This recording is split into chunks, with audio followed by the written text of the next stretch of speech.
Welcome to QWERTY, the podcast for writers on how to live the writing life. I'm Marion Roach Smith. Each episode, I talk to writers from all genres to discover what makes a good read. And along the way, we discuss their writing process, discover their tips, and talk about what matters most to writers. So step away from the computer or typewriter for a bit and join us.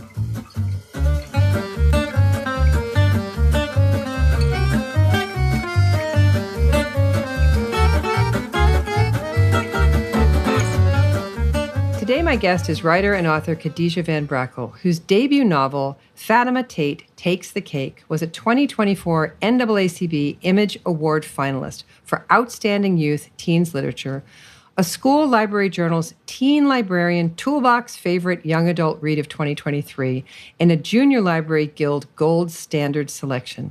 In 2021, she was selected for the Highlights Foundation Muslim Storytellers Fellowship. She returns to the publishing world now with her newest young adult novel, My Perfect Family, just out from Holiday House. Welcome, Khadijah. Thank you, Marion. Your debut novel, Fatima, Tate Takes the Cake, I loved this book, brings us to the intersections of culture, gender, and religion, and throws in some baking, which is a very fun addition. Your new novel, My Perfect Family, gives us an intergenerational narrative that covers the complex relationships mothers and daughters have and explores what it means to be a Black Muslim woman in America. As a Black Muslim woman in America, as the mother of 5, you are the living example of the adage to write what you know. So talk to me a bit about inhabiting that, owning that. Did you have to give yourself permission to do that, to write precisely from where you are? That's an amazing question. I actually had to, because knowing my personality, I don't write about sunshine and rainbows. So unfortunately, since there are so few contemporary young adult novels that feature Black American Muslims that are traditionally published, I had a conversation with myself and then with my family to say, I'm going to be addressing things in my books that we all know are true, that a lot of people in my faith community either ignore or refuse to discuss out in public. My household is different, where we talked about everything, because I encourage my kids, I'd rather them come home and ask me than ask some of their classmates or just make assumptions about something that maybe they're unfamiliar with or something they're trying to grasp or understand. So I definitely had to say, and I had to be like, well, certain people are going to have a problem with the topics that I address. But I've heard from teenagers from within my faith community and outside of my faith community that my characters seem very realistic and they deal with realistic issues. And that is my goal when I write my books. That's a lovely goal. On your website, you have a section for resources, which is very generous of you. And it was there that I learned about an organization that's called We Need Diverse Books, located online at diversebooks.org. Their mission is to create lifelong readers and a more empathetic world through the power of inclusive literature. They're a nonprofit. They take a holistic approach in improving literacy and building compassion by affecting change across entire reading pipelines. And so I love this, and I love diversebooks.org. I've already reached out to them to see if we can do something together. But it got me thinking about you and what you might have been like as a child. So let's scroll back in time a bit, starting with you and your own reading. Did you see yourself on the shelves of your local library or bookstores? Never, unfortunately. And, I grew up, before the internet, so I used to spend hours by myself or sometimes with my sister or friends, but I would spend hours unaccompanied minor in the libraries in Canada where I grew up. Dangerous unaccompanied minor. Yes. Sometimes I veered towards the adult side, there was no book banning. My mom never asked me what I was reading. Probably it's best for her. So we were a library family. So with 5 kids, you realize if one child is in the bathroom for 30 minutes, all right, first you ask, are you okay? And then you say, put the book down. Because that's what they were doing. Are you okay? Put the book down. This is a fabulous scene. I am a mother. I get it. So, yeah, I definitely didn't see it. And unfortunately, in 2017, when my daughter came home, my youngest daughter was a freshman in high school, and she was in a new high school, and she said, Mommy almost got in a fight. And I said, uh-oh. Why? Because somebody told her you can't be Black and Muslim at the same time. Oh. So that's when we went to the library, and we asked the librarian here where I live, and I said, are there any contemporary young adult books that have Black American Muslims? And this is 2017. There wasn't a single one that was traditionally published. So that was the onus for me to start. And so, of course, I had to read some books in the genre. The first one that I grabbed was Speak by Louis Hales Anderson, and that rocked my world. And so then I just jumped on Jennifer Niven, Tiffany D. Jackson, Erica L. Sanchez, because I knew I wanted to write about the tougher subjects, and I needed permission from reading those books to know that I could.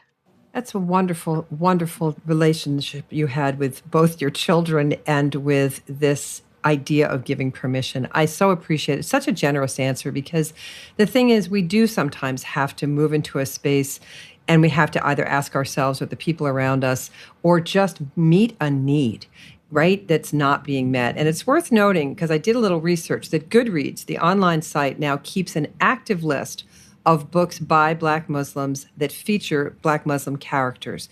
So that's a good step forward. And it sounds like you're seeing more. But when you go to the shelves of your library and your bookstore today where you live, are you seeing the percentages go up significantly?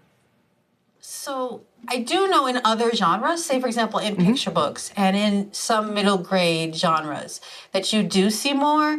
Contemporary young adults is a little slower to progress.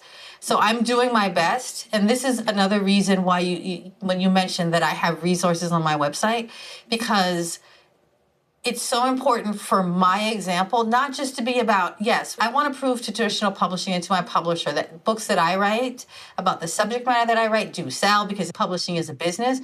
But I want any success or any accolades that I receive to encourage other writers who look like me and have a shared lived experience to know that your stories can also be told. Because I think it does such a service to other people. And then also, I've had people come to me who say, I might not be Black and I might not be Muslim, but I could identify and relate to Fatima, Tate, and also to Lena in this upcoming book, My Perfect Family, that they could relate to the characters. And that means so much to me. Yeah, providing this space for teens is a really interesting thing to do. And as you said, you saw that as an underserved population. So what are the advantages as a writer writing for teens? I think that it sort of grounds you, because I think too many adults will look at teenagers today and think of all the technological advances that they have and think that their life is so much easier than ours was. It's not easier or more difficult, it's different. And I think that we have to remember that, because, yes, we didn't have the internet and we didn't have phones, but we also didn't have the distractions. Like, we didn't have the distractions of, oh, I'm supposed to be doing my homework, or we didn't have the constant input of, judgment, or say I make an Instagram post, or I'm not on TikTok, but my youngest daughter who's 22. But we did not have that distraction. And we also didn't have that external criticism from who knows who's saying something and we don't know who they are, and that you might take to heart. When I write for teens, I look into the media that they do, and that helps me work the voice of my characters, because I always want my characters not to sound like me, but I want them to sound like the teenagers that I'm creating. Absolutely. And in this wonderful new novel, My Perfect Family, which is just out from Holiday House, your main character is Lena, who is very close to her mother. And without giving away the plot, since I want everyone listening to buy and read this book, I want to talk about and dig into the fact that her mother has fallen away from most Islamic teachings, and it is only through a discovery of family that Lena did not previously know about that Lena experiences the faith her mother has mostly left behind. And the brilliant complexity of this novel, I think, lies in the fact that you're willing and able to take on being a Black Muslim in America, the ever popular topic of family secrets, as well as what it means to be a young person forging one's own path. So let's talk about taking on themes. These are big ones. Did you choose those up front and decide on the characters? Did the characters come to you and lead you to the themes? My audience is writers, and they want to know how this is done. So how and when did this story roll out for you? So I had the idea for the story actually right before I signed with my literary agent in February of 2020. So I am a big fan. I own all 7 seasons of The Gilmore Girls on DVD. So my tweet in probably January of 2020 was, I would love to write a story that was inspired by the fraught mother-daughter relationships in The Gilmore Girls, but within a Black American Muslim family. Oh, this is my favorite book pitch ever. That's, first of all, my daughter and I watched every episode of that, I'm going to say 5 times. And so I get it, and I get what you're going for. And I totally recognize that in Lena and her mother. That's fantastic. So what did your agent say? So it was funny because when we had our conversation, of course, it was about Fatima Tate. But she told me in the call, she said that she would so represent that idea of a book that I had, which I was pleasantly surprised because, first of all, I didn't know that she saw the tweet. So for me, it always starts with character. So that is what I work on. When I get an idea for a story, if I can write what used to be a Twitter pitch, 280 characters for a story, I can write the book. Because I start with giving my characters an impossible choice. And then I backtrack, and then I work on character. My favorite of all times, and I know it's in the picture on my website, is Story Genius by Lisa Crone. Because I don't like to draft, I'm a reviser through and through. I could revise all day, every day for the rest of my life, but I know I can't do that. So for me, drafting is so difficult. So I have to do a lot of pre-work, and it really helps me, since my books are character-driven, to focus on the character. So I do a lot of work on the main character and the main secondary characters. So I'm so glad to hear that you're character-driven. I find that to be fascinating. And I wonder how you keep everything straight. As I said before, we've got lots of big themes in this. So the question becomes, again, from the writers that I know are listening, they say, okay, you got your characters, you've got these themes that you want to take on. So do you put them all up on a wall on a piece of cardboard? Do you use index cards? Do you use a computer, some kind of software program? How do you keep everything straight? So what I do is, using Story Genius by Lisa Crone, I created a digital scene card. So one of the things that I do before I start drafting is I create a scene card for every scene in my books. It's daunting when you think of it, so I have to break it down, because if I think about that I'm going to come up with 200 scene cards, then I get overwhelmed. So I think about every day, okay, if I do 5 or if I do 6, because it's drafting, so I schedule it out.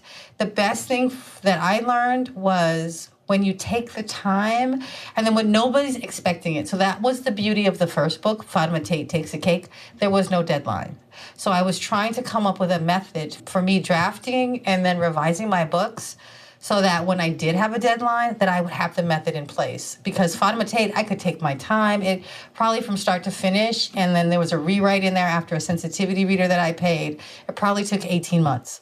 I typically did not have that with My Perfect Family, so I was like, okay, we must come up with a method to the madness to help me get over my anxiety-fueled fear of drafting.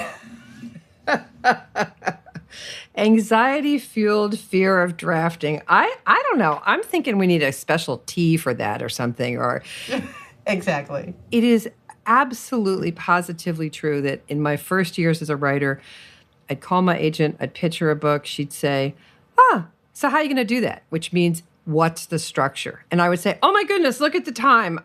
You know what? I have that meeting now. I have to go. And I work with writers all day long. And when it comes to structure, it is the single most dreaded word for writers. So these scene cards, what is the content like? How much content are you putting on that?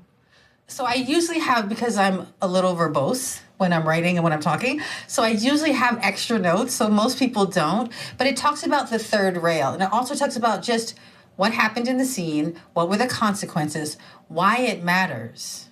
What did it make the character realize? And then the last little section is, and so. Because pacing is an issue. Yeah. So, for example, you always want your character actually doing something at the end of the scene. So that and so is what the character does. So it's not just about a feeling. It's just not, I was thinking, I was brooding. What did the character do in that scene to forward the story? I just love this. It's language that I haven't heard before, but it's the kind I teach memoir, and I teach that the scene has to not only move time forward, but it must move forward your argument. And it's a very difficult thing to explain, but some people who play the piano can relate to it. It's like having a left hand and a right hand. You've got your bass, you've got your sort of soprano line, up at the top. And one is the story, the plot, but the other one is what is that's moving forward. But I love I love the demand for transaction there from that. That's fantastic. And tell me about a sensitivity reader. I've heard the expression, some people have, but I bet a lot of the people listening have not. What is the value and what is the intent of having a sensitivity reader?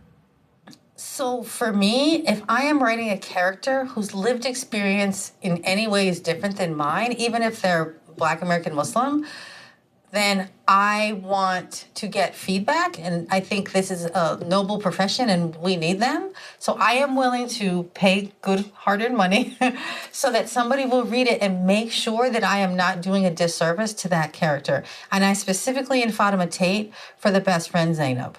Because one, I knew it was going to cause controversy because Zainab is Fatima's best friend, but she also has a girlfriend. So yeah. I knew that was going to be a problem for some Muslims, and some of the 1 stars on Goodreads reflected that, which I don't read reviews, so that's what my girls told me. You'll live longer. Exactly. So I specifically wanted my sensitivity reader to read Zainab and make sure Zainab's relationship with her girlfriend, Amber, was the healthiest relationship in the book. Oh, I know. I noticed, and I loved that, and I think it's perfect. So the sensitivity reader, it's a very welcome addition to the number of editors and beta readers and all the things I hear about when people tell me they've got 18 beta readers. I always get very nervous. But when somebody tells me they have a sensitivity reader, I think, okay, good. And so let's talk about the value of getting it right. Let's start with diversity. The value of diversity in reading. I always say to people that if you cannot see it, you cannot be it. But I'm quite sure that expression is not in any way covering the advantages of having diverse shelves in both our bookstores and libraries. So you've got a queer character in Fatima Takes the Cake, and you've got the Muslim themes. You've got absolutely, positively a wonderful pantheon of diverse themes. And so what is the advantage do you see? And we talked about this a little bit in the beginning, but what is the advantage of diversifying our bookshelves? We're under such attack right now for simply being. You're under attack. I'm not. I have tremendous privilege. You're under a tremendous attack for being in the space, but I accept that as part of my responsibility too, to uphold everybody's space on those shelves. What are we looking toward when we say diverse shelves? I think what we're looking for is recognition that we exist. Oh. It was a crazy World Read Aloud Day for me. I had a few librarians reach out to me. So one of the visits that I did was a school in Texas, and it was 5 classrooms at once. And it was organized chaos, and I loved it because I was talking to teenagers, and then I had a teenager ask me, do you think you'll write about anything else? Like, I know you write about Black American Muslims, but will you ever venture out into anything else? And I said, I have the ability to do that, but right now, my focus is on providing books so that people like my 3 daughters are seen on the printed page, because I never want another teenage girl or young man to be told you can't be Black American and Muslim at the same time. And I just want a recognition, and I want people to understand that our lived experience, there are some differences because of faith and because of culture, but, the themes in my books are universal. Yep. And I want people to acknowledge that and to see it. And if they have to see it in fiction, and then maybe that opens their eyes a little bit, then, I've done my job. Yes, you have. And you do your job in a lot of ways. I mentioned in the intro that you were selected for the Highlights Foundation Muslim Storytellers Fellowship. It was a 2-year fellowship in children's literature, and it was intended to elevate U.S. Muslim storytelling with the goal of increasing mutual understanding and well being among diverse populations. And it created space for more diverse, authentic Muslim narratives for children and young adults. So it begs the question, because they talk in their literature of the fellowship, its intent was to address common misperceptions of those narratives in the children's publishing industry. So it begs the question, what common misperceptions? Your young reader in Texas asked you, are you ever going to get off of this space? But, you're there to do this work with highlights to combat these misconceptions. And I wonder if that young reader or any young readers are aware of what it is their biases are before they read these books. Just give us some sense of what those misconceptions are in popular culture.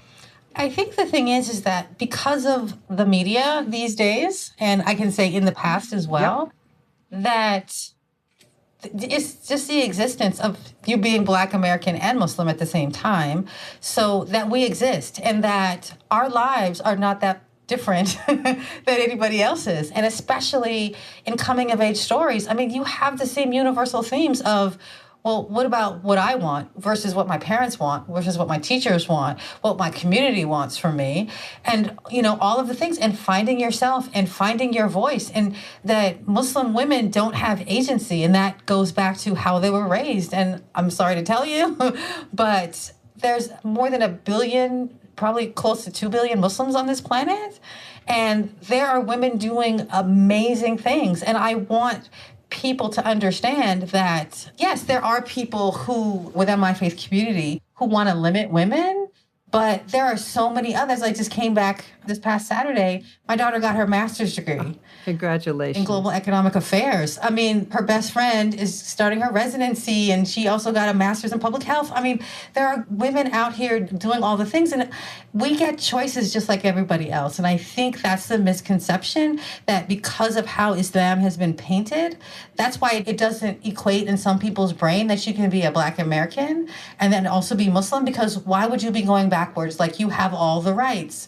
I have all the rights. The hijab on my head is my choice. I mean, there's nobody outside my front door saying, get back in the house, you're not covered correctly. This is a choice that I have. And so I think that that's what I try to, within my stories, and I want teenagers to understand, or other readers, as long as it's age appropriate or your parents feel that you can handle the books that I write, because chapter 15 of Fatima Tate is not for the faint of heart. I want you to understand that we have more in common than we have differences. And then I want everybody to expand their definition of what it means to be an American. It's such a great answer, and I so appreciate it. And it sounds like it's the flame that fuels a lot of your literature. As you continue to look out over the landscape of America, of your own family, of New Mexico, of the libraries, of the bookstores, where do you want to go next? For me, partnering with people who are like-minded. Now, even if they haven't read my books or they don't read young adults or whatever, but I have met so many teachers, librarians, whether in public schools, whether in, public libraries, just readers, other authors who understand. And it's heartening for me that when I tell people that the reason that I started writing was to have more representation, the vast majority of teenagers that I interact with, they get it. Now, I've had some adults who raise their eyebrows and say, well, why is that important? But the target audience for my books, they understand, like, there's nothing wrong. I'm not trying to diminish somebody different than me by writing about, stories about Black American Muslims. I want all the stories to be told. That's why I tell people, if you've ever thought of writing, please check out my website. Check out the resources, because somebody with a background in accounting and a half-finished MBA like I do, I never thought this would be me. So that begs the question of when you turned your eye to this. Did you bring some of the skills of your former life, of the accounting with the half-finished degree? Did you bring some of that to the work? Was this a shedding of a former self or an enhancing of a former self? I think I use the skills. For example, I'm very detail oriented, and that is because of my degree in accounting. And, I did taxes for a minute. That would be such a great name for a company, Taxes for a Minute. Yes, taxes for a minute. So, for example, I can tell other writers that I cannot survive and I will never send a book to my agent/editor if there's a plot hole that I have not fixed. Any plot hole that you can come up with, I have already thought of the answer. I have made sure that 360 degrees, my plot hole is filled. Like, why didn't she? I would hate, it would be so detrimental to me if I was giving my character an impossible choice and then a reader came to me and said, why didn't she just go from point A to point B? Problem solved. Yeah. I love that. Accountant turns writer fills every plot hole. It's just perfect. And as we wrap this up, I would love to know, and I know that everybody listening wants to know, about just your day. I mean, it's the question that everybody asks writers. How do you do it? We've talked about your scene cards, and we've talked about getting those themes, and it's character-driven. But in terms of discipline or rigor or habituating the work, what's it look like? Do you write in the morning? Do you edit in the afternoon? I've heard everything. Just give us a sense of how you do it.